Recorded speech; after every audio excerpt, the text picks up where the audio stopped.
Bienvenidos a ¿Qué esto que el otro? Donde platicaremos de los temas más interesantes alrededor de la salud. ¡Y comenzamos! Bienvenidos a ¿Qué esto que el otro? El mejor programa de salud de Radio Anáhuac. Yo soy la doctora Gigi Nieto y el día de hoy vamos a hablar de un tema sumamente importante, un tema que aunque ha estado en las noticias por diferentes motivos, no se ha abordado del todo, que es los niños con cáncer en tiempos de COVID-19. Y para esto tengo un invitado súper especial, experto en el tema. Doctor, ¿te puedes presentar, por favor? Muchas gracias. Mi nombre es José Marcos Félix. Yo soy oncólogo pediatra y trabajo en dos hospitales de la Ciudad de México. Uno es el Hospital General del Centro Médico Nacional La Raza y el segundo hospital es el Hospital Pediátrico Moctezuma. Y además el doctor trabaja en la Universidad de Anáhuac, da clases, es como toda una eminencia acá en este campo. Pero pues bueno, para empezar el programa me gustaría que habláramos un poquito sobre qué es el cáncer, empezando por ahí, qué es el cáncer, cuáles son los principales cánceres en niños. Muy bien, muchas gracias. Es una pregunta muy interesante. El cáncer, vamos a decirlo así, es un crecimiento anormal que desde el punto de vista científico tengo que llamarlo monoclonal. ¿Qué significa esto? Que es un tejido que crece del mismo tejido. No hay cánceres de varios cánceres. Habitualmente el cáncer crece del cerebro y el tumor es de cerebro. Entonces por eso se llama monoclonal. ¿Qué característica además tiene el cáncer? Que puede crecer en el sitio donde nace y en cualquier otra parte del cuerpo. Esos pequeños crecimientos o pequeñas siembras del cáncer es lo que llamamos metástasis. Es otra característica muy importante del cáncer. Algo fundamental del cáncer es que es rebelde. Una célula que no es cancerígena o que no es cancerosa es una célula que tiene control sobre sí misma. Si el cuerpo humano le dice a esa célula, deja de crecer, deja de reproducirte, usa tus funciones, deja de usar tus funciones, esa célula no maligna hace caso. La célula oncológica no hace caso, es rebelde a las órdenes del cuerpo. Entonces, ¿sí? La célula maligna es independiente, hace lo que quiere, lo hace cuanto quiere, crece lo que quiere, se va a donde quiere, a diferencia de las células que no son cancerosas. Pero algo bien importante del cáncer que hace que tenga esta rebeldía es que tiene en su información genética cambios. Esos cambios, yo muchas veces hago la analogía con los X-Men. Los X-Men tienen una característica que no es de ellos. Unos pueden volar, otros pueden pasar las paredes, otros tienen rayos. Una célula maligna tiene eso que tienen los X-Men, que se llaman mutaciones. La célula maligna muta en su información genética y adquiere funciones que no tenía y adquiere y hace cosas que antes no hacía. Y una de esas es la rebeldía. Entonces, así podríamos definir el cáncer como un tejido que tiene mutaciones y que es rebelde en su crecimiento, en dónde crece, hacia dónde se va, en lo que hace. Ok, ¿y cuáles son los tipos de cánceres más comunes en niños? Porque me imagino que no es lo mismo a los adultos. Buena pregunta, doctora Gigi. La primera gran diferencia que me gusta que los alumnos hagan del cáncer es que es muy diferente el cáncer en los adultos que el cáncer en los niños. El cáncer en los adultos ya sabemos, cáncer de pulmón, cáncer de próstata, cáncer de mama y de cérvix en la población de mujeres mexicanas son los tumores más frecuentes. Sí, próstata obviamente en hombres. En niños, sí, son neoplasias o tumores malignos que dependen primero de un tejido que le llamamos tejido no diferenciado o no maduro, le llamamos eso tejido embrionario. El tejido embrionario tiene tumores muy específicos. En los niños específicamente la leucemia aguda, ya sea de estirpe de linfocitos o de estirpe de células mieloides, ¿sí? Es la más frecuente de todas. ¿Qué tumor sigue en los niños y en las niñas? Los tumores del sistema nervioso central. De ahí le siguen unos tumores de los malignos, de los ganglios, que llamamos linfomas. Son los 3 grandes grupos de tumores que son más frecuentes en niños.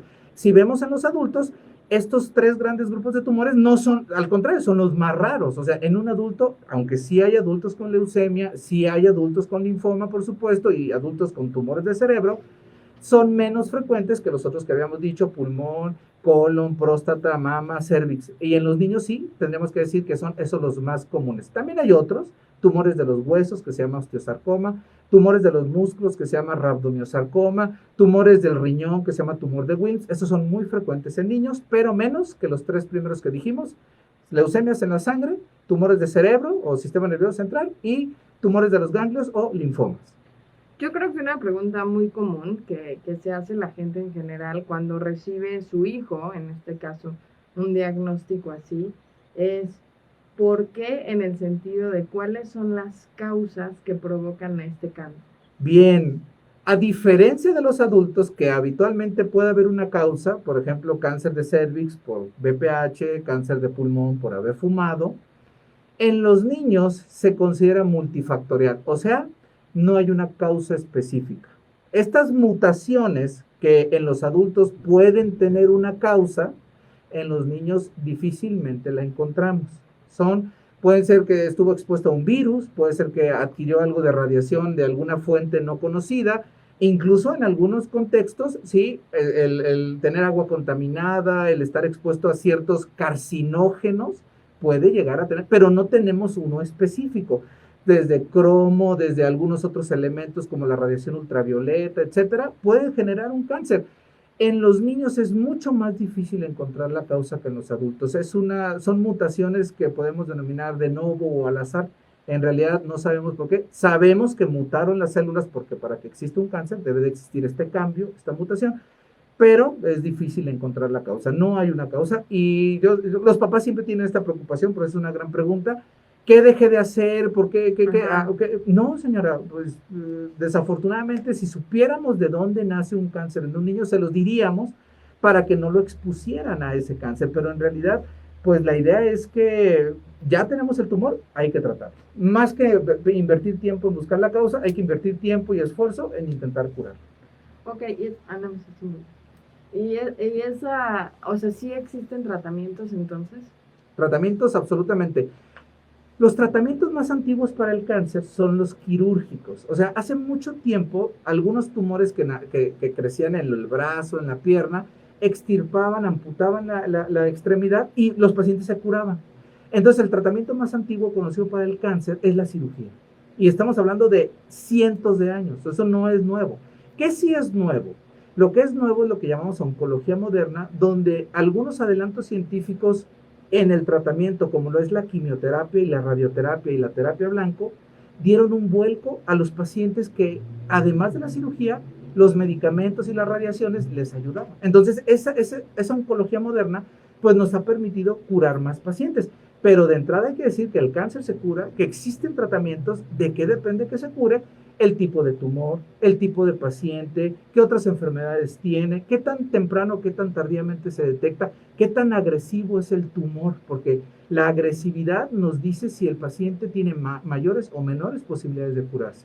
Pero tratamientos hay muchos, cada vez hay más tratamientos más diversos y que nos ayudan a acompañar al paciente y a lo que decimos, a buscar tiempo de vida.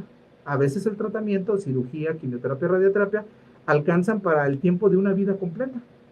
A veces alcanzan para 6 meses, a veces para 2 años. Depende de si el paciente tiene factores de bueno o de mal pronóstico. Ok. Y en México, ¿cuál es el cáncer más común en niños? En niños, la leucemia linfoblástica aguda, invariablemente. Mira, te voy a poner un ejemplo. Okay. En el mundo, de 100 niños con cáncer, en promedio, entre 30 y 35 van a tener una leucemia aguda. En México alcanzamos el 40, 43, 45%. Es más frecuente incluso que en el mundo. Wow. Algunos científicos han dicho que hay un gen específico dañado en algunos pacientes o en algunas poblaciones de nuestro país que hacen que tengamos leucemias más frecuentes y también más agresivas. Pero sí, la leucemia aguda, sobre todo una que llamamos linfoblástica, hecha de linfocitos inmaduros, que son unas células de la defensa de nuestro cuerpo, pues es la más frecuente sin lugar a dudas. Ok. ¿Y hay alguna variación entre niños que niñas? No, por género es difícil. Es cierto que en términos generales es un poco más frecuente en el hombre el cáncer, pero en niños algunos tumores sí tienen diferencia, pero lo común es que mantengan más o menos la misma tasa. Te puedo decir que, por ejemplo, Algunos tumores sí pueden aparecer más en niñas o más en niños, pero la variación es muy pequeña. Ok. Y en segundo lugar, ¿cuál es el cáncer más común? ¿En adultos o en niños? En niños. Después de la leucemia. Ajá. En segundo lugar, mira, vamos a decirlo así, están casi en el mismo rango los tumores de los ganglios, que llamamos linfomas, ¿sí? Y los tumores del sistema nervioso central. Tendría que decir que hay un poquito más de tumores de cerebro que de linfomas, pero van casi de la mano, pero segundo lugar, tumores del cerebro o sistema nervioso central, que de ahí hay varios tipos, no hay un solo tipo. Hay algunos que se llaman astrocitomas, otros que se llaman ependimomas, otros que se llaman meduloblastomas, pero en general los tumores del cerebro, segundo lugar, y tercer lugar, linfomas, que son los tumores de los ganglios, que pueden ser linfomas de tipo Hodgkin o linfomas de tipo no Hodgkin, que bueno, ya eso es como un diagnóstico histológico, el patólogo nos dice. Ok, y hablando de la formación de un oncólogo pediatra, ¿qué es lo que se tiene que estudiar para, si alguien de los que nos ve es estudiante de medicina y dice, es que a mí me encanta pues la oncología, me interesa mucho, ¿qué es lo que tengo que estudiar yo para poder tratar a niños con cáncer? Bueno, para estudiar oncología, además de terminar tu licenciatura en medicina, hay que estudiar una base, que la base es una que llamamos especialidad troncal. En nuestro caso hay que estudiar pediatría. En prácticamente todo el país piden que termines pediatría completa, o sea que termines tus 3 años de pediatría y después 2 años de subespecialidad de oncología pediátrica. Hay 1 o 2 hospitales en el país que además de ser oncólogo, eres oncólogo y hematólogo, o sea que ves otras enfermedades de la sangre, pero ahí son ya 3 años. Pero lo habitual es 3 años de pediatría y 2 años de subespecialidad en oncología para ser oncólogo pediatra. Ok, ok. Nada más les recuerdo a todos los que nos están viendo en Facebook, nos pueden comentar, podemos resolver dudas aquí en la cabina, aquí en vivo, del experto, de la boca del experto, literal. Gracias. Y otra pregunta, ok, el cáncer en México, digamos, si un niño tiene cáncer y no tiene el acceso o los medios para un hospital privado, ¿a dónde puede acudir? Es una pregunta extraordinariamente importante porque el cáncer y cualquier enfermedad tiene una connotación social y un impacto social. Eso implica que al paciente le genera un gasto, una preocupación, un temor, una incertidumbre, pero también al sistema público. No es barato el cáncer, es muy caro, al contrario, es muy caro el cáncer. Y no estamos hablando solo de la quimioterapia, transfusiones, terapia intensiva, cirugías, estudios especiales como estudios de patología, PET scan. Debe de verse en una institución o en un hospital privado que tenga los recursos. Si no tiene seguridad social, llámese IMSS, ISSSTE, SEDENA, etcétera, y no tiene seguro de gastos médicos mayores para ir a un hospital privado, vamos a decir así, la Secretaría de Salud sí tiene un gran cúmulo de hospitales que nos permiten esto. Antes se llamaba Seguro Popular, ahora se llama INSABI. La modalidad en la cual un paciente que no tenga ningún recurso económico puede ser atendido en hospitales que se llaman públicos o abiertos, que ni siquiera son INF, no son ISSSTE. Ahí hay 2 grandes grupos de hospitales. Los hospitales que se llaman hospitales federales, donde, por ejemplo, está el Instituto Nacional de Pediatría, el Hospital Infantil Federico Gómez, está el Hospital Juárez, el Hospital General de México, y hay un sector salud que se llama Secretaría de Salud Local. En el caso de la Ciudad de México, ¿sí? Eso está en los hospitales, por ejemplo, del tipo Hospital de Coco, Hospital Moctezuma, que este último es donde trabajo, y se ven los niños con cáncer que corresponden a la Ciudad de México y que no van a un hospital federal, como los que había mencionado anteriormente. Entonces, la Secretaría de Salud, el gobierno local y el gobierno federal proporcionan recursos para que podamos tratar a estos pacientes. Sí, porque como bien lo dices, hay enfermedades que quizá dices, ok, no son tan caras, ¿no? Una persona con su sueldo lo pudiera costear, pero sobre todo el cáncer, que es una enfermedad considerada crónica, o sea, de tiempo, no es una infección pues de un corto tiempo, sino es una enfermedad que además puede incluir infecciones en el transcurso del tratamiento y otras cosas, ¿no? Hasta problemas en la nutrición y cosas así, pues, híjole, no hay sueldo que aguante. Y mira, doctor Gigi, lo dices de una forma extraordinaria porque el cáncer, como muchas, si no es que todas las enfermedades, tienen que ser vistas desde el punto de vista integral. No es solamente curar al paciente, es el aspecto psicológico, el aspecto nutricional, el aspecto de la rehabilitación. Porque lo que sí tiene la quimioterapia es efectos tóxicos a corto, a mediano y a largo plazo. Y a veces nos quedamos con la idea, ya se curó, sí, pero ¿cómo quedó esa capacidad de aprender? ¿Cómo quedó su capacidad social? ¿Cómo quedó ese riñón? ¿Cómo quedó de ese paciente? Entonces, es verlo en un contexto integral, una sola persona, así de fácil, una sola persona, un solo servicio, difícilmente va a poder curar un paciente con cáncer y acompañarlo dignamente. Necesitas un equipo multidisciplinario, un hospital grande, un sistema de salud público o privado que soporte lo que un paciente de este tipo necesita, sobre todo para tratar de brindar un acompañamiento digno, lo repito, eso es fundamental. Claro, a ver, tenemos nuestra primera pregunta. Luis Pursan, muchas gracias por participar. Dice, hola, me encanta el programa. Gracias. ¿Alguien que tuvo cáncer puede vacunarse contra el COVID-19? Muy buena pregunta. Es una gran pregunta. Siempre voy a acudir a la respuesta clásica del experto que dice, hay que preguntárselo a su médico. Pero, si el paciente tiene al menos un año sin tratamiento inmunosupresor, ¿qué significa? Que le bajen las defensas, podría ser candidato ya a vacunarse. Las dudas muy específicas, porque estamos hablando no solo de pacientes que reciben quimioterapia, pacientes que están en un trasplante de médula o en cualquier otro trasplante de riñón, de hígado, que reciben medicamentos que les estén bajando las defensas, son pacientes que deberían comentarlo directamente con su médico. Incluso los pacientes que ya se curaron del cáncer, adelante. Nosotros consideramos en términos generales que un paciente que recibió quimioterapia a los 6 meses que detuvo su tratamiento, que ya no recibió ni quimioterapia, ni radioterapia, ni ningún medicamento oncológico, a los 6 meses su sistema inmune ha regresado a la actividad habitual y podría recibir vacunas. Por eso, entre 6 meses y un año después de haber terminado su tratamiento y que su médico lo puso en un periodo que llamamos de vigilancia, donde ya no le damos ningún tipo de tratamiento oncológico, pudiera ser candidato a recibir vacunas, no solo de SARS-CoV-2, sino de cualquier tipo, porque ya no tiene el efecto del tratamiento encima. Entonces, pero siempre voy a ser tajante, el que más conoce a un paciente es su médico. Entonces, siempre acudan a su médico para este tipo de dudas. Yo les hablo de un aspecto general nada más. Claro, a mí me pasa muy seguido aquí en el programa en radio o en Gigi Tips en general, que me hacen una pregunta como, ¿puedo hacer esto? Y yo, bueno, pues depende, ¿no? Porque depende de cada persona, depende de cada edad, depende de cada... O sea, una persona puede tener la misma enfermedad y manifestarla de una manera muy diferente al de al lado y se contagiaron en la misma fiesta, ¿no? Entonces, pues sí, definitivamente es importante eh, acudir al médico y que el médico dé una respuesta personal. Pero Exacto. ahorita vamos a seguir hablando de este tema del cáncer y el COVID-19. Nos vamos a un pequeño corte y regresamos.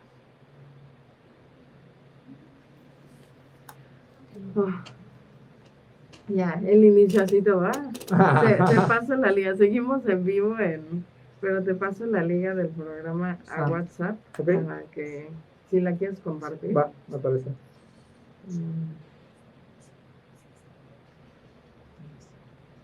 ¿Cuántos cortes hay? Dos. Dos, ok. O sí, este y otro y ya.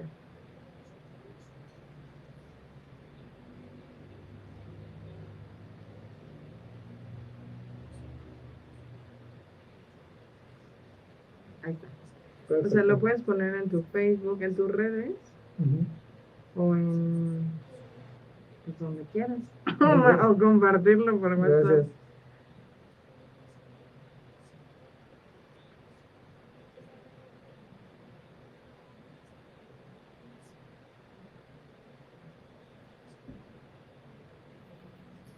Listo. Me da risa en los cortes que seguimos en vivo en Radio Anáhuac, pero estamos callados en la cabina.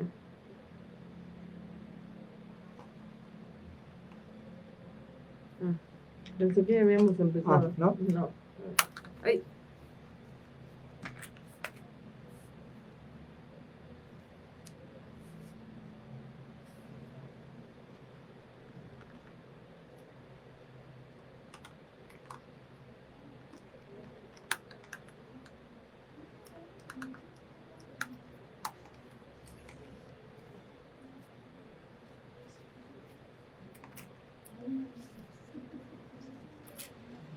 Ya.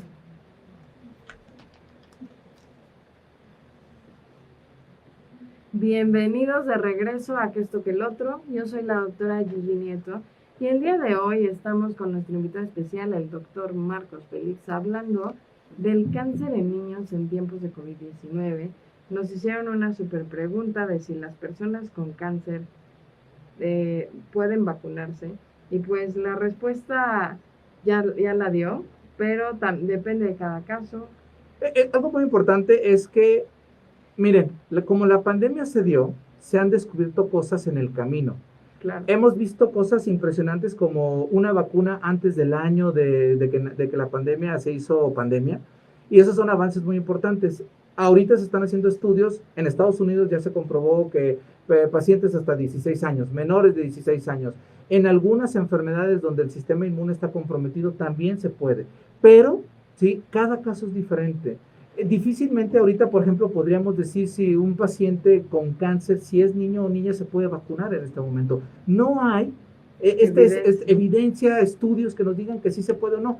Poco a poco, específicamente en esta pregunta, un paciente oncológico, si recibe tratamiento, tiene que hablarlo con su médico. Si ya tiene al menos 6 meses, un año, sin tratamiento, sin quimioterapia, sin radioterapia, ya es candidato, pero también, de igual forma, pregunten a su médico para que no haya esto de que lo escuché en el radio, un doctor. No. Como dijo la doctora, cada paciente es persona diferente y el que mejor lo conoce es su médico. Estas preguntas idealmente tienen que ser con su médico. Claro. Y hablando de este tema, ya entrados en COVID-19 y cáncer, ¿cómo ha vivido la especialidad de oncología infantil, específicamente, esta pandemia? Mira, yo creo que la especialidad, los residentes, tanto de pediatría como de onco, han modificado su estructura de trabajo, su forma de pensar, de cuidarse, de vivir como el resto del mundo. En algunos momentos hay servicios que cerraron su capacidad para convertirse en hospitales que atendían pacientes COVID. Hay otras especialidades que el público lo pudo haber vivido, ¿sí? Que disminuyeron su consulta externa, las cirugías que se otorgaban. Pero hablando específicamente de pacientes con cáncer, hematología, oncología y una especialidad que se llama nefrología, no cerraron sus puertas, siguieron trabajando prácticamente normal. ¿Por qué? Porque aunque todas las enfermedades son importantes, el cáncer avanza muy rápido. Entonces, los niños que se necesitaban operar de un tumor se siguieron operando, las quimioterapias se siguieron administrando. Entonces, nosotros no vivimos cambios. Nuestras áreas, como tienen pacientes con defensas bajas, con inmunosupresión, no sufrieron grandes cambios. No había pacientes que se atendieran por COVID, por ejemplo. Claro que si uno de nuestros niños se infectaba, por supuesto que se le da manejo, tanto para el tumor como para el COVID. Pero lo habitual es que nosotros seguimos trabajando muy específicamente en la administración de quimioterapias, en la toma de biopsias. Eso no se detuvo. En oncología, en hematología y tengo que decirlo, en nefrología, al menos pediátricas, no se notó tanto los efectos de la pandemia, hablando del nivel del hospital, de la institución, del aspecto asistencial. Ok. A ver, tenemos una pregunta de Ivana Blanco. Muchas gracias, Ivana, por estar conectada. Dice, mucha gente usa dióxido de cloro para curar, entre comillas, cáncer y COVID. Existen muchos mitos al respecto de estos tratamientos. ¿Es verdad que funcionan o perjudican? No hay evidencia de ninguna de las dos. ¿Cuándo un medicamento funciona? Cuando fue estudiado, cuando fue comparado con otros medicamentos. ¿Cuándo hay evidencia que daña?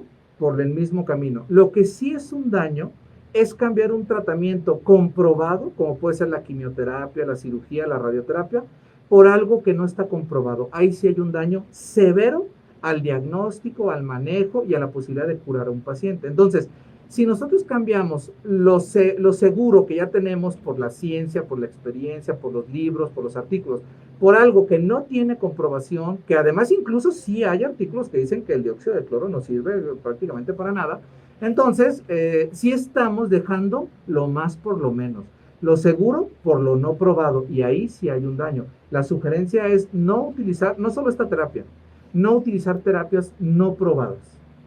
Eso es muy importante, ¿no? Y en México hay un sincretismo farmacológico, así le voy a llamar, que es como de, ok, me tomo el tratamiento que me dice el doctor, pero también me echo mi caldo de piel de víbora de cascabel. Y tú, híjole, o sea, yo no sé qué contenga la piel de víbora de cascabel, pero es algo que que, pues no sé, se consume mucho, se vende incluso afuera de los hospitales, en los mercados, como medicina milagro, y pues no sabemos qué tanto pueda perjudicar. Y hay muchos, doctora Gigi, no solamente la viruela cascabel, hay uno muy famoso que se ha hecho en los últimos años, el veneno de escorpión azul. Ah, caray. Sí, hay otro que se llama el hongo rojo o michoacano, que es el reishi también, es muy común sus usos. No tenemos que utilizar terapias, primero, que no estén comprobadas, segundo, que su médico no sepa. ¿Por qué? Nosotros no estamos en contra muchas veces de que es que yo creo que si le pongo el moño rojo le va a ir mejor al paciente. Miren, créanme lo que el sentimiento, la comunicación también ayuda, es parte de la terapia de acompañamiento. Pero algo que es muy importante es que hay algunas terapias herbolarias, sobre todo, que pueden interferir con algunas quimioterapias. ¿Por qué? Porque hay bastante quimioterapia que viene de las plantas. Por ejemplo, el etopósido viene de una planta que se llama el podófilo, por eso se llaman epipodofilotoxinas. Otro, los alcaloides de la vinca. La vinca es otra planta y ahí está la vincristina, la vinblastina, que provienen de esa planta y que puede ser que si yo a estos medicamentos que vienen de una planta uso medicamentos herbolarios que no conozco si mejoran o empeoran a la quimioterapia, puedo estar cometiendo un error. Por eso, platíquenlo con su médico. Yo sé que hay muchas dudas, que hay muchos miedos, que la incertidumbre te hace creer hasta en la agüita mágica que te venden en 5,000 pesos. Es que eso me dijeron que me iba a curar. Es que a mi vecina le quitó el cáncer. Es que no sé, ni siquiera sabemos si su vecina verdaderamente tenía cáncer. Tal vez tenía otra cosa y resulta que dio la agüita y esa otra cosa se le quitó. Ténganle mucha confianza a sus médicos, tanto como para decirle, doctor, es que yo sé que a veces los médicos no tenemos esta apertura de cuando empiezan con que a la vecina y el médico a veces se siente incómodo o hasta incluso a veces agresivo nos ponemos, pero hay que buscar la confianza de la comunicación para estas dudas y más, porque lo que sí daña mucho al paciente oncológico es no comunicarse, es no compartir los miedos, no compartir las dudas. Háganlo, por favor. Yo sé que a veces tenemos mucho trabajo, estamos estresados, estresadas, pero vale la pena intentarlo. Ok. Y regresando al tema del COVID y el cáncer, nos acabas de platicar que a nivel sistema, pues no cambiaron los hospitales, siguieron siendo hospitales oncológicos. Pero ¿se ha afectado en algún sentido la atención a los pacientes con cáncer, Mira, a los niños con cáncer? Es una maravillosa pregunta, doctora Gigi. Cuando el niño ya está diagnosticado y ya está en el hospital, ya se tomó la biopsia, ya empezó su quimio, ya el manejo sí. Esos momentos difícilmente se vieron afectados. ¿Cuáles sí se vieron afectados? Cuando el niño todavía no se sabía que tenía cáncer, cuando apenas tenía el malestar primario, que dejó de evacuar, que tenía una bolita, que le tocaba su tomografía en el hospital de primer contacto, donde apenas estaban intentando ver qué tenía el paciente, y la tomografía se retrasó porque los pacientes COVID, y entonces dieron cita en 2 meses. El proceso antes de estar en el área oncológica se vio un poco afectado, pero porque muchos hospitales se reconvertieron y entonces los pacientes, entre que sí tengo seguro, y recordemos que en la pandemia también afectó en lo económico, hubo pacientes que perdieron su seguro, que ya no pudieron dar seguimiento, que tuvieron que cambiarse de hospital, que tuvieron que iniciar estudios. En ese aspecto tal vez en algún tiempo vamos a ver la afectación real. El paciente ya diagnosticado, ya encaminado, ya difícilmente tuvo cambios, pero el paciente antes de llegar a un área oncológica, tal vez sí hemos visto casos que 2, 3, 6 meses antes pudieron haber llegado al hospital para pues una atención con un tumor más pequeño, con mejores posibilidades, por supuesto. Sí, o sea que pudo haber sido más temprano todo el abordaje del paciente. Así es. Bueno, claro que definitivamente ahorita que pasamos tanto tiempo encerrados todos, bueno, hasta prácticamente nosotros hace algunos meses, o sea, pero muy poco tiempo, estábamos encerrados y muchos niños, hablaba con un pediatra el otro día acerca de cómo ha cambiado el manejo pediátrico en esta pandemia. Y una de las cosas fue que me dijo, es que los papás tienen tanto miedo de ir al consultorio, de sacar a sus hijos, de exponerlos a bichos, al COVID, a cualquier cosa, que tenemos muchísimos niños sin vacunar, ¿no? Y estamos viendo enfermedades que ya ni veíamos, pero de que mi abuelo las vio, no yo. Y entonces, pues sí, definitivamente si no lo sacaron a las vacunas y al control del niño sano, pues si al niño le dolía la pancita, las piernitas o algo así, pues aguántate, acuéstate. Y ese diagnóstico temprano, pues se pospone, se pospone, se pospone. Sí, hay que agregar todos los aspectos, el aspecto social, el aspecto familiar, el aspecto del hospital, por supuesto. Pero sí, así como dice doctora, es un conjunto de problemas, porque tenemos que decir las cosas como son. Esta pandemia no se va a ir ahorita. Las cosas probablemente tengan que seguir con lo que ya aprendimos de la distancia social, del cubrebocas, del lavado de manos. Hay que aprender a diagnosticar a nuestros pacientes así, a llevarlos a su control así, a llevarlos a su vacunación así. Y también voy por los adultos. ¿Cuántos adultos no se quedaron sin un control de sus enfermedades? Tenemos que empezar a trabajar por nuestros niños, por nuestros pacientes en este contexto de la pandemia de ahora en adelante. Porque probablemente pues esto lo sigamos viviendo por un tiempo más. Claro.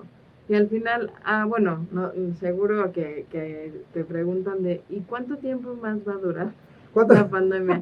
Y a mí me lo preguntan muy seguido por ser salubrista y me da un poco de risa porque digo, pues solo Dios, o sea, ¿cómo voy a saber? ¿Cómo vamos a saber? Porque al final depende mucho también del comportamiento humano.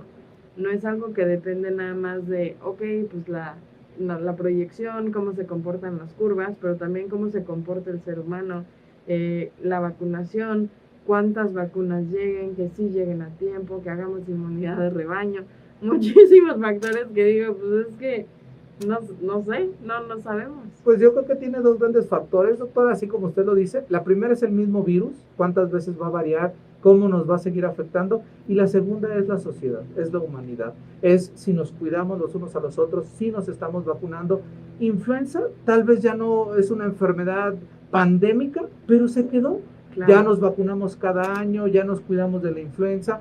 Creo yo que este es un segundo llamado al de la influenza, con un virus que ha mutado más, que obviamente se ha llevado a más de nuestras personas, de nuestros seres queridos, y es importante, como usted lo dice, aprender a vivir con esto, no para atacarla desde vamos a desaparecer. No hemos desaparecido el sarampión y hay vacuna, no hemos desaparecido al 100% la polio, digo, hay países que tienen ya prácticamente nulos casos de polio, pero las enfermedades siguen vigentes y dependen de cómo nos comportamos, de nuestra higiene, de nuestra relación con el medio ambiente. Hay tantos factores, hay tantas ideas al respecto. Recuerdo mucho a algunos grandes investigadores, incluyendo el doctor Julio Frenk, que muchos de los efectos que tenemos biológicos es de cómo nos comportamos entre nosotros y con el medio. Y hay grandes teorías al respecto de la evolución, no solo de esta pandemia, de muchas enfermedades. Ok, y otra pregunta que yo tengo, y la verdad es que en la cuarentena yo vi varias noticias de papás que estaban afuera de hospitales de oncología diciendo que no había dinero para quimioterapia. ¿Esto qué tanto se vio? ¿Fue verdad? ¿Qué tanto se vio en la práctica? Tenemos que decir que hay varios factores que afectan el abastecimiento de medicamentos, no solo de quimioterapia. Okay. Uno es los propios recursos de los hospitales, que siempre se ven modificados por tener más o menos presupuesto. Eso depende del sistema de salud. Hay sistemas de salud muy estables, hay sistemas de salud que varían sus presupuestos, por supuesto. Otro sí depende de la producción de fármacos, tanto a nivel interno, nacional, como los fármacos que se importan. Si tú me dices, pues obviamente en algún momento puede llegar a existir que no tengamos los tratamientos, pero son por momentos, dependen de muchos factores, pero en la generalidad intentamos que los pacientes tengan sus tratamientos completos. Por supuesto que se hacen las licitaciones, se busca de manera muy enfática, sobre todo por las áreas administrativas, jefaturas de servicios, directores de hospital, que se tengan los recursos. ¿Sí? Si un papá dice, es que le faltó tal quimio, le faltó tal medicamento, pues lo más probable es que el papá tenga razón. Pero cada caso, cada hospital, cada tratamiento tiene un contexto diferente. No faltan por faltar y no es una sola causa si es que faltan esos medicamentos. Habría que estudiar cada caso, pero evidentemente si un papá dice, es que me falta algún medicamento, es porque le falta algún medicamento. Pero también tiene que quedar claro que hay un esfuerzo detrás de cada hospital, de cada médico por intentar tenerlos. Claro.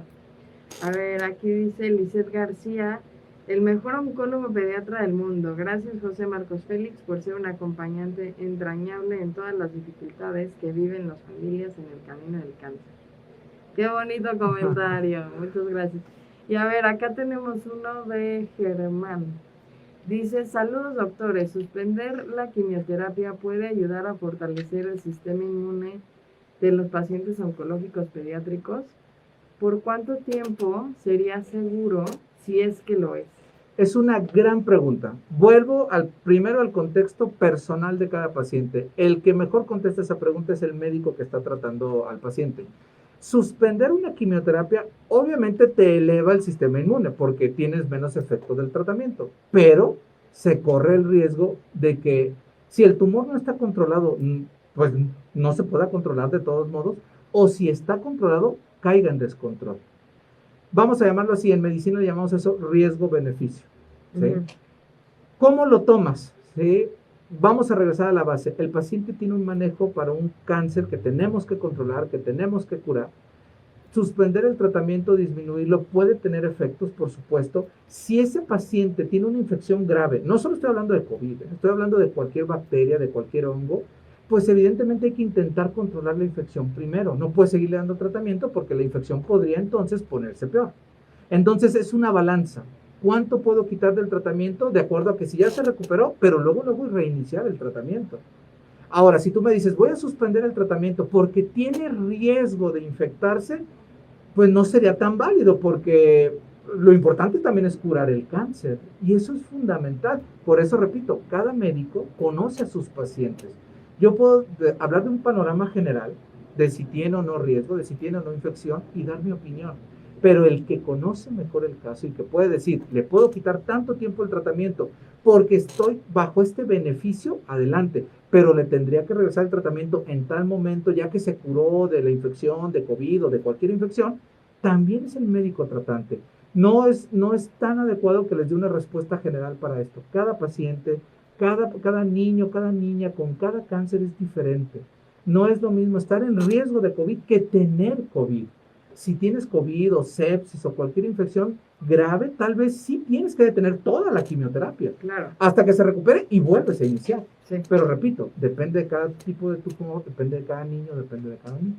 No, y eso es importante mencionarlo. Al final es que está amenazando la vida más, o sea, como que en ese momento, si en ese momento es el cáncer, pues le das prioridad al cáncer. Y si en ese momento es el COVID, pues le das prioridad al COVID, porque si tú te enfocas en el cáncer, pues el COVID se puede llevar la vida de ese niño o de un adulto, o sea, no necesariamente un niño. O viceversa, si te enfocas en el COVID, solamente en el COVID, y te quedas casado con el COVID 3 meses, pues tal vez el cáncer sea el que nos dé más problemas después. Los niños con cáncer tienen mayor riesgo, o sea, son una población vulnerable para el COVID. Totalmente, no solo para COVID. Algo que he comentado en algunas sesiones que hemos tenido al respecto es que nuestros niños ya vivían con estas formas de cuidarnos. Un niño con defensas bajas tiene más riesgo para influenza, tiene más riesgo para neumonía, tiene más riesgo para lo que sea. Nuestros niños ya sabían vivir en aislamiento, nuestros niños ya sabían usar cubrebocas, nuestros niños ya se lavaban las manos. Y obviamente, si ya lo hacían desde antes es porque ya había otros riesgos para otras enfermedades, otras infecciones. COVID solamente vino a reforzar lo que nuestros niños y nuestras niñas ya hacían, que era cuidarse, aislarse. Tú le preguntas a un niño que recibe quimio cuánto tiempo tiene sin ir al teatro, cuánto tiempo. Piden permiso para ir a un lugar, a otro. Algunos, dependiendo del grado de afectación por la quimio, tienen que dejar de ir a la escuela. Entonces, nuestros niños, tristemente, ya estaban fortalecidos porque ya conocían de esto. Ok, no, la verdad, como bien dices, sí es algo triste, pero importante de hablar. Y ahorita seguimos con este tema, pero nos vamos a un pequeño corte y en un momento regresamos.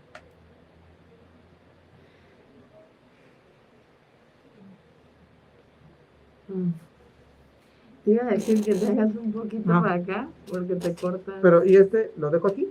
¿O lo jalo? Si quieres jalarlo, no se va a caer la comida. Ahí voy.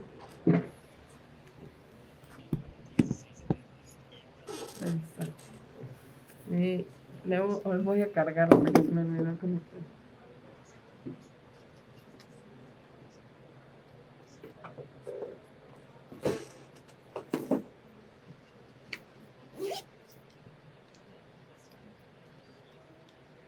Mi bola de cartas.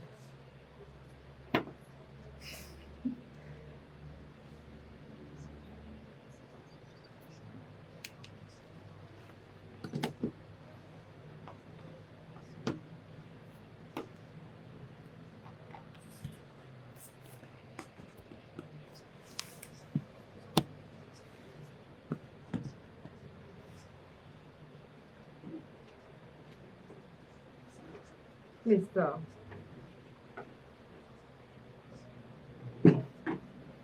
Perdón.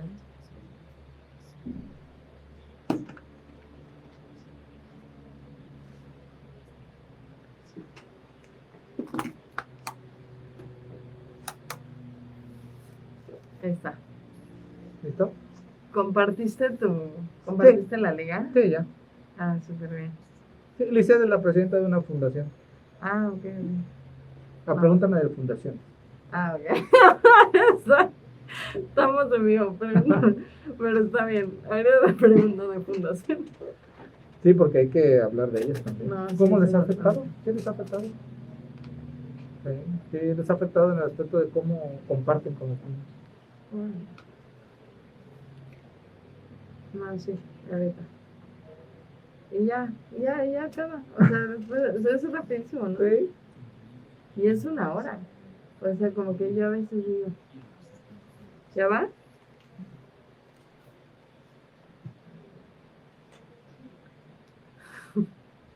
Bienvenidos de regreso a Que Esto Que el Otro. Yo soy la doctora Gigi Nieto. Y el día de hoy, para quien apenas sintoniza el programa, estamos hablando acerca de los niños con cáncer en tiempos de COVID.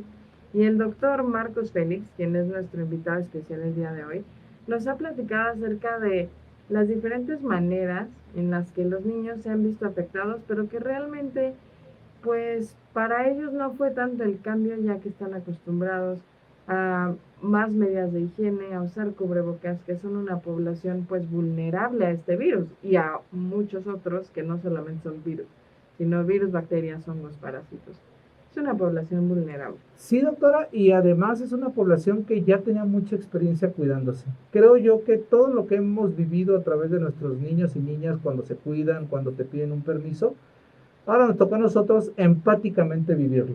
Si tengas o no un tratamiento que te baje tus defensas, tengas o no cáncer, nos tocó cuidarnos igual que ellos y siento que ya habíamos aprendido parte de este camino a través de nuestros niños. Entonces es algo que hay que reconocerles y pues brindarles como respeto. Claro, no, definitivamente. O sea, yo sé que es un cliché decir esto, como de son unos guerreros, pero es que cualquier paciente que afronta una enfermedad y entre más difícil sea la enfermedad, pues estás en una guerra contra la enfermedad, ¿no? Estás luchando contra la enfermedad todos los días, estás luchando tomándote los medicamentos, aguantando los jeringazos, aguantando dolor, aguantando fiebres, y eso es una lucha diaria y muy difícil.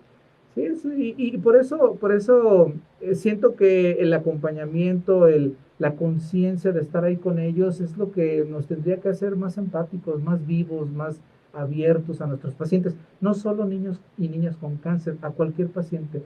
Un ser humano vulnerable, un ser humano abierto, es un ser humano que necesita acompañamiento, ya sea por enfermera, por psicólogo, por médica o médico, tendríamos que brindárselo, independientemente del grado de estudios, lo subespecialista de tu área, es estar ahí por los pacientes y para los pacientes. Ok.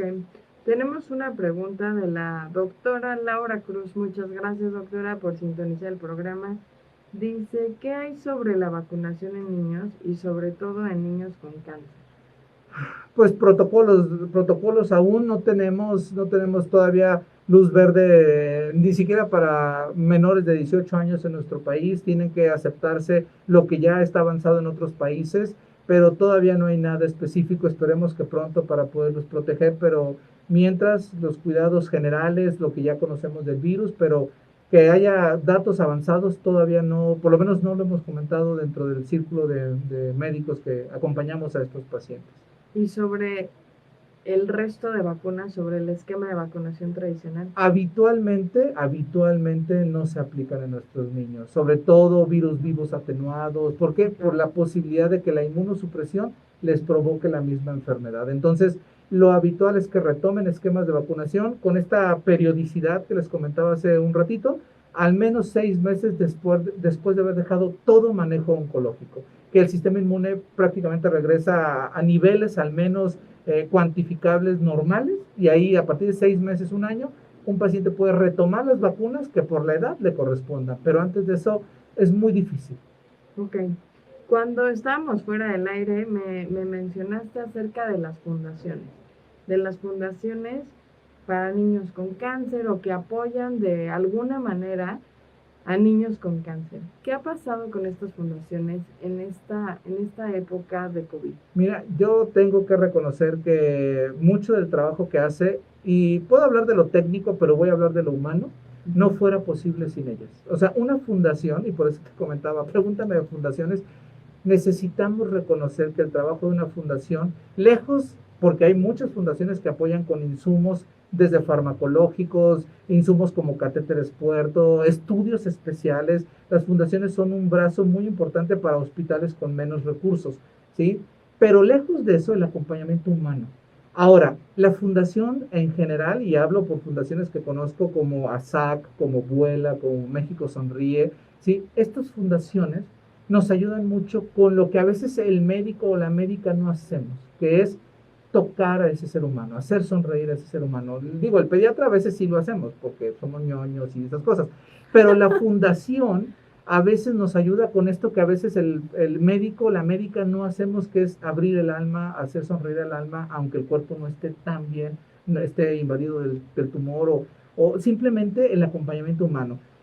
Algunas fundaciones han hecho trabajo en línea, han hecho dibujo con sus niños, han hecho juego terapéutico a través de redes sociales, a través de Zoom. Entonces, a la fundación que parte de su vida es compartir en el hospital con los niños, se ha quedado en ceros. Y admiro profundamente que a pesar de no ver, al menos de forma física y acompañar físicamente a los niños en este último año y medio, 18 meses, siguen ahí y siguen buscando recursos para luego regresárnoslo a nosotros o a los niños. Y eso, híjole, es algo que yo no puedo dejar de agradecer. De verdad que estas ganas, esta vocación de servicio, no solo a los niños y niñas con cáncer, sino al mundo, es lo que hace que la balanza se mantenga a favor del bien, te lo puedo jurar. Y te lo digo por Vuela, que Vuela, por ejemplo, es una fundación que nació en la Universidad de Anáhuac. Entonces, yo aquí le mando saludos a todo el grupo de Vuela, a los buenos amigos que nos acompañan, a Diego Parada, a Lisette de ASAC, o sea, vale mucho la pena reconocerlos como seres humanos, como aportadores, no solo de recursos físicos, sino de recursos del alma, de recursos de la persona. ¿Y han sido afectados durante la pandemia? Depende de cada fundación. Algunas fundaciones me han dicho que la pandemia ha ayudado a que sean más vistos, a que sigan ayudando. Obviamente tienen como menos la posibilidad de entrar en contacto con nuestros niños. Antes ellos mismos los podían llevar pues a algún lugar, a cumplir algún sueño. Ahorita todo eso se ha terminado. Eso es muy triste porque yo creo que muchos hemos escuchado historias de que mi sueño era conocer a Ana Guevara y que se lo buscaban la manera de cumplirles, ¿no? O no sé, ir al mar, o ir a una feria, o ir a, no sé, y hacían todo para cumplirlo, y que eso se haya terminado, bueno, por lo menos momentáneamente, pues porque la gente está encerrada, los lugares están muy limitados, es triste. Fíjate que han cumplido sueños un poco, voy a decirlo, un poco más del acompañamiento. También han cumplido sueños físicos porque les han regalado algún juguete, algún teclado, alguna guitarra para el encierro. Eso les ha ayudado. Claro. Y han dejado un poco de lado los viajes, las visitas al hospital, pero las fundaciones tienen gente tan dinámica y tan creativa que lo han logrado y han logrado mantenerse. Y mi respeto no solo para las que comenté, hay fundaciones en todos los hospitales, hay señoras de la caridad, damas de las diferentes fundaciones, Fundación IMSS ha hecho mucho también. Entonces, créanme lo que esto se mueve, aunque no lo veamos. Ok, y es muy bonito saber esto y reconocer esto.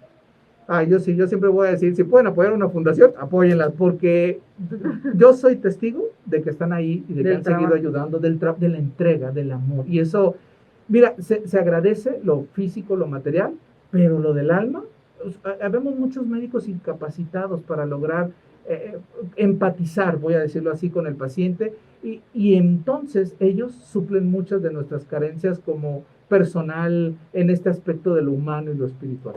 Claro.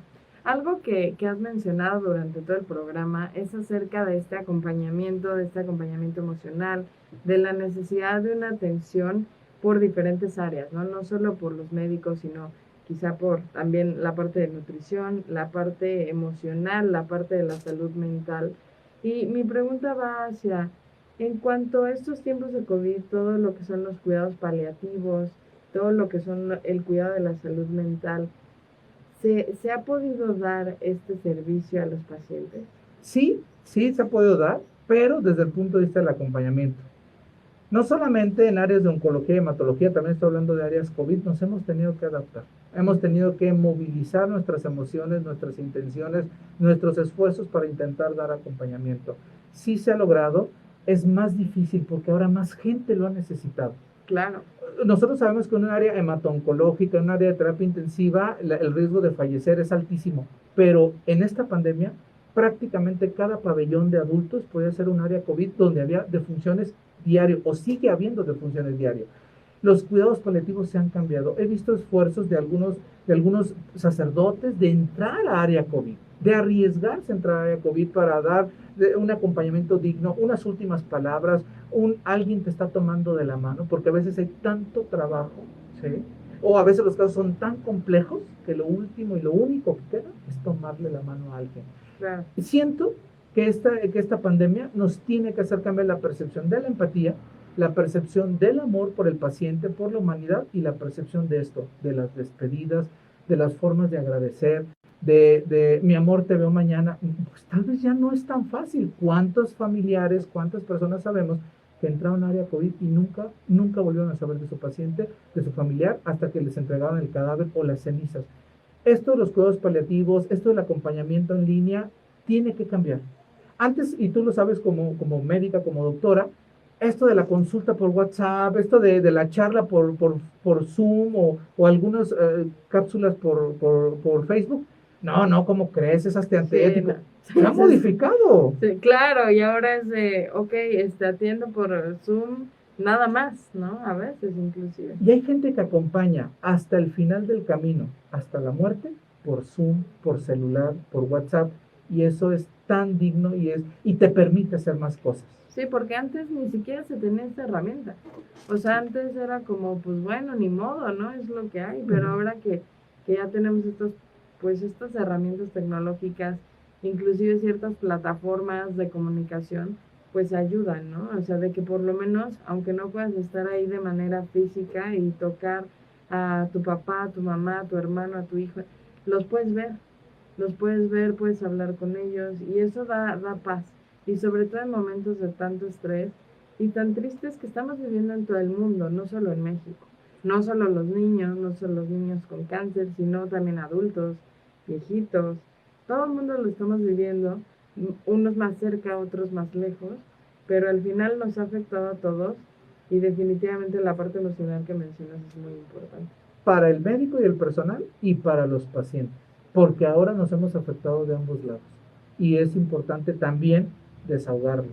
Como paciente con dudas, como familiar de paciente con incertidumbre, como médico o médica con daño emocional, también hay que hablarlo. Es válido llorar, es válido compartir, es válido decir no sé, es válido decir tengo miedo. Seas paciente, seas personal de salud, es totalmente válido.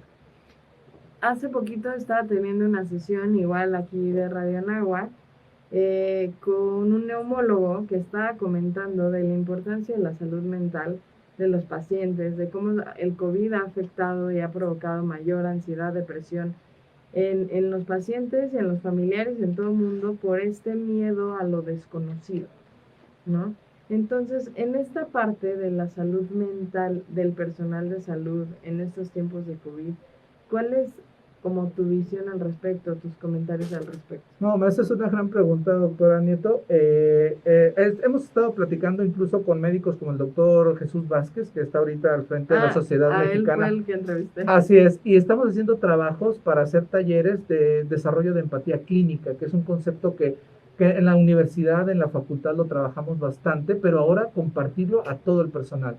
Si tú me preguntas, la base y la forma que tiene la incertidumbre es del mismo tamaño del desconocimiento de las cosas.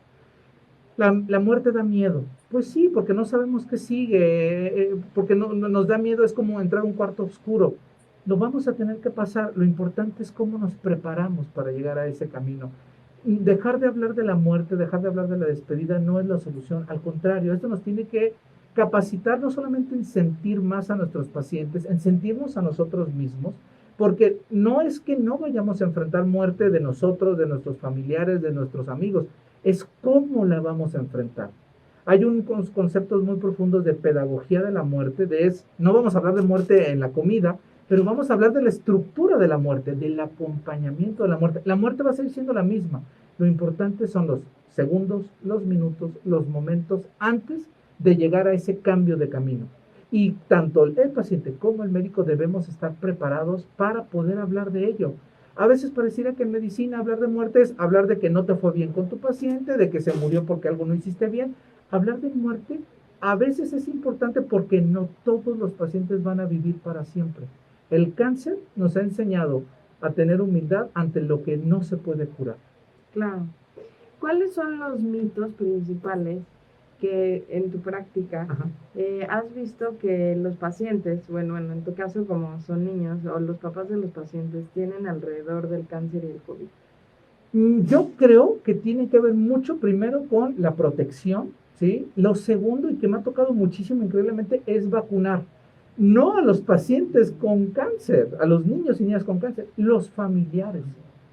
No, es que si me vacuno, hay dudas increíbles acerca del efecto de la vacuna, que si la información, que si la nanotecnología. He tenido charlas con los papás para decirles, vacúnense. Es cierto que la capacidad de infectarse y de infectar a sus hijos va a ser la misma. Lo que nos puede infectarnos es las medidas que ya conocemos, ¿sí? Pero yo les digo, vacúnense, porque si se enferman ustedes, ¿quién va a cuidar a sus hijos? Yo creo que esta infodemia de si la vacuna, que si esta es más buena, que si esta es más mala, eso ha hecho muchísimo daño, ¿eh? La infodemia de los medios de comunicación, de los memes, hay que cuidarnos de ella. Acérquense a sus médicos, acérquense a sus instituciones para lograr salir de esta falla en la información. Pues doctor, muchísimas gracias, ya se nos está acabando el tiempo, tenemos un minutito que lo quisiera aprovechar para ¿cuál sería el último consejo que le darías a toda la gente que nos escucha, que está enterándose de este tema o que es familiar de algún paciente con cáncer? ¿Qué consejo general le daría? El consejo general es amen a sus pacientes, amen a sus familiares con cáncer, y amar significa muchas cosas. Amar significa acompañar, amar significa empatizar, amar significa tomar en cuenta sus sentimientos. Esto de échale ganas, ya le echan, o sea, ya van a la quimio, ¿no? O sea, entiendo, sí. No, luego cuando un paciente fallece es que esto va a pasar, a ver, tranquilos, tranquilas. Amar significa a veces tener silencio, amar significa apoyar una fundación, amar significa hoy yo te acompaño a tu quimioterapia, amar significa muchas cosas. Amen a sus familiares, a sus pacientes con cáncer o con cualquier enfermedad, porque eso refleja amor por la humanidad, amor por uno mismo, y hay muchas formas de demostrar ese amor. Ay, pues muchísimas gracias, doctor. De verdad que ha sido un placer tenerte en el programa. Yo aplaudo lo que haces cada que platicas acá de lo que estás haciendo, y sobre todo en la pandemia es un trabajo admirable y digno de respeto, y la verdad es que te felicito, te admiro mucho, y qué bueno que lo pueda decir en el programa. No, gracias a ustedes por la invitación, gracias a ti, doctora Gigi, por traerles un regalo tus palabras. Ok, pues recuerden que nos pueden escuchar todos los lunes a las 11 a.m. en 1670 a.m. en Radio Anáhuac. Esto fue Que Esto Que El Otro, y hasta la próxima. Gracias por sintonizar Que Esto Que El Otro. Te deseamos mucha salud y no olvides sintonizarnos la próxima semana por esta misma estación. 1670 AM, eleva tus sentidos.